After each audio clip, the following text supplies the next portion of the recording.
Miss Kim Chu, abay totoo nga ba ang mga issue at balita na binantayan or todo bantay kay Mr. Paulo Abilino sa Paris?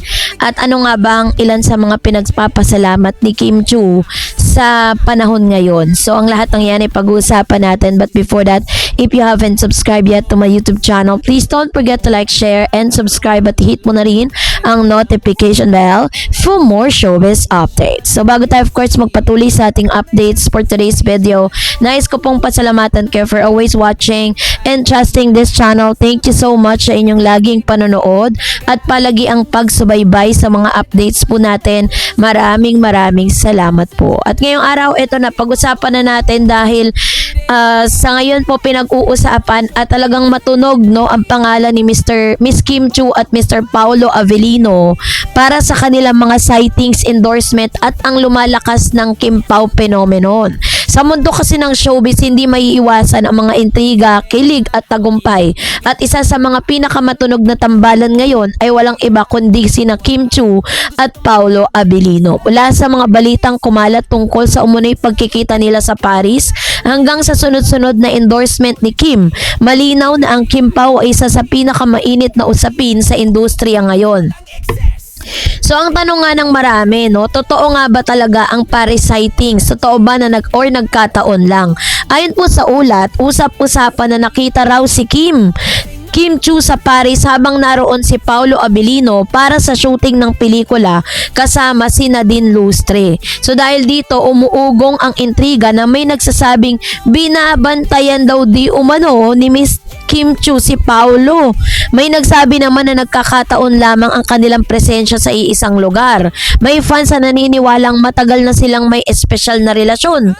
Sa social media kasi may sari-saring reaksyon ang lumalabas. May mga kinilig, may mga nagduda, at may mga nagdepensa. Ngunit walang konkretong ebidensya na magpapatunay na may romantic na relasyon sila sa likod ng mga sightings.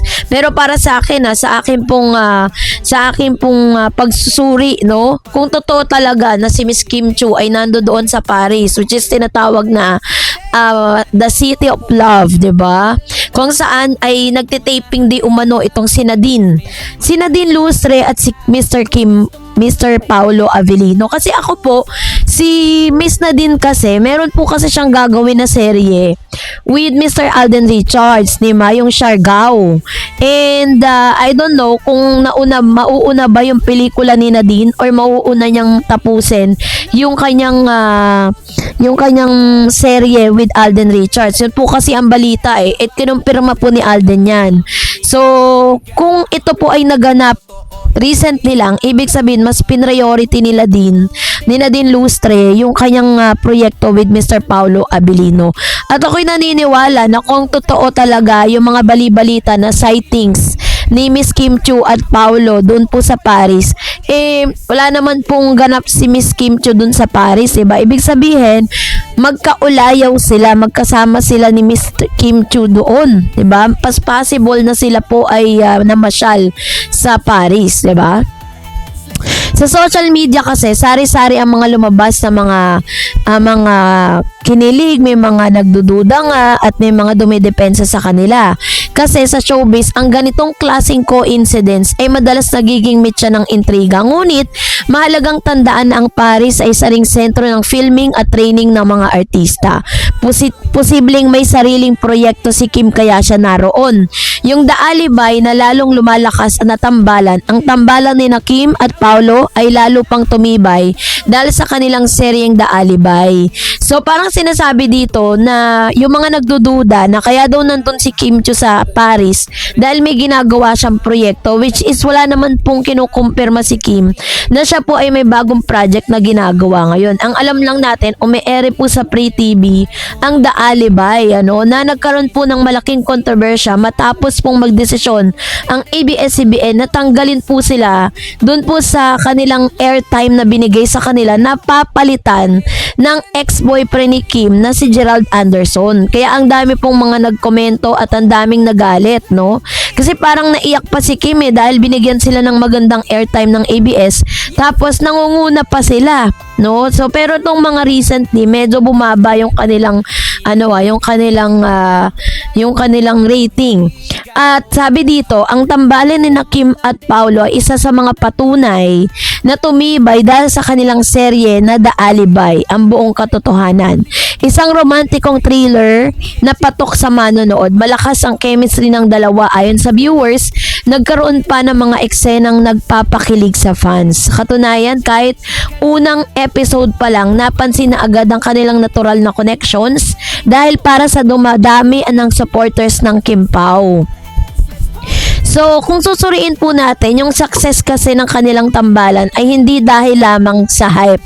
Ito ay bunga ng kanilang mahusay na pagganap at natural na chemistry sa screen. So, sa mga endorsement naman, todo-todo yung pasasalamat ni Kim dahil sobrang dami ng mga endorsement niya ngayon. Panalo ngayon si Miss Kim Chiu sa mga endorsement. Sa kabilang banda, ay may mga issue na tuloy-tuloy ang blessing ni Kim Chiu. Sa sunod-sunod na mga endorsement deals, may mga bagong commercial projects, patuloy ang kanyang pagiging in demand. Ipinapakita nito na hindi naapektuhan ng intriga ang kanyang career. Sa halip, mas lalo pa siyang naging aktibo sa industriya. Ito ay patunay na si Kim ay isang bankable star. Kahit may kontrobersya, inananatili ang tiwala ng mga brands sa kanya. So, ang tanong ng marami, ang Kim Pao ba ay real? R-E-E-L or 2-R-E-A-L or real? Isa sa pinakamalaking tanong ng mga fans, may something ba talaga sa kanila? Mga dahilan kung bakit naniniwala ang mga fans, madalas silang magkasama sa mga projects. Natural lang na ang kanilang closeness ay may mga sightings tulad ng sa Paris. Ngunit sa kabila nito ay nananatiling pribado ang kanilang tunay na relasyon.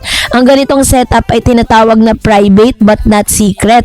Hindi nila inaamin ngunit hindi rin nila itinatago ang kanilang closeness. So dahil dito napakalaki ng epekto nito sa social media at sa mga fans. Malaki ang papel ng fans sa pagbuo ng Kim Pao phenomenon. Sila ang nagkakalat ng mga updates at sightings. Sila ang nagpapalakas ng hype sa social media at sila rin ang nagbibigay ng interpretasyon sa bawat kilos ng dalawa. Kung makikita nyo naman sa mga social media like Instagram, Reddit, Twitter, 'di ba? So sa Facebook, ang dami pong mga sightings at ang dami nilang napapansin with regards to Kim and Paulo.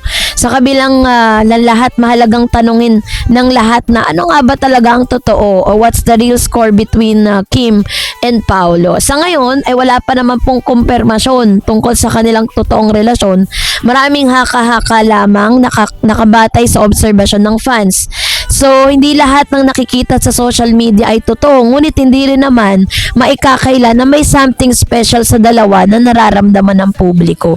Kasi, kung makikita po natin at yung mga pasabog ni Kim sa It's Showtime, 'di ba, pag tinatanong siya patungkol sa kanyang sa tunay na relationship niya with Mr. Paulo, if you're going to read between those lines, makikita natin na may mga evidence talaga makapagsasabi at makapagtuturo at makukumpirma natin kung ano ba talaga yung tunay na estado ng kanilang relationship. So, ang kombinasyon ng talent at intrigue ang dahilan kung bakit sila ay patuloy na pinag-uusapan hanggang ngayon. Maraming mga possibility, mas maraming project o posibleng pelikula o teleserye or posibleng pag-amin o tuluyang paglilinaw sa kanilang relasyon. Kung magpapatuloy ang kanilang momentum, maaaring maging isa sila sa pinakamalaking love team sa kanilang henerasyon. So, mas nakilala naman talaga at mas dumami din yung project ni Mr. Paulo nung nai-partner siya kay Kim Chiu. Kasi talagang doon, ang laki na rin kasi ng fanbase ni Kim at malaki na itulong niya sa career ni Mr. Paulo Abilino, aminin man natin o hindi. So, kayo po, anong niyang saloobin patungkol dito, mag-comment kayo sa comment section. And that's it for today. For more videos and updates, please don't forget to like and subscribe. And please don't forget to follow my Facebook page, DarEds TV and DarEds channel. God bless everyone!